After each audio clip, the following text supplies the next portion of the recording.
Hey my peeps, let's make some cute and easy candy corn cookies with this silicone mold. I love this silicone mold. It's very versatile. You can make tons of different cookies with it. I love that it gives that impression of a real baked cookie.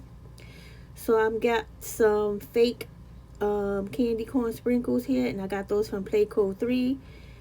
And I will post a discount code if you want to get some. Then I put some regular sprinkles in there, and then I got 3 small pieces of clay in orange, white, and yellow. And I kind of just meshed them together. You can mix it up if you want, but I just wanted to have like a defined cookie color for the candy corn cookie. So I didn't mix it up too much, but you can if you want to.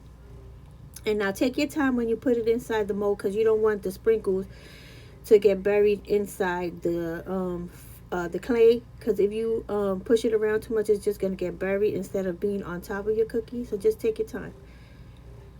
So I'm just going to smooth it out a little bit more, make sure I get that nice and pressed into the mold.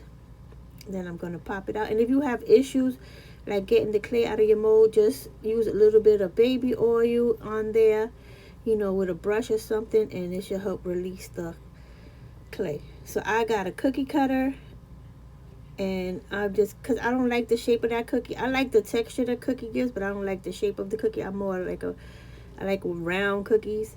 And there you go, look. There go your candy corn cookie. It has your candy corn colors. And you got some candy corn sprinkles. Now you could just make it plain without any sprinkles if you want, but I put some sprinkles on mine. This is very easy, cute, and is perfect for your candy corn tier tray. Make you some. Talk to you soon. Bye.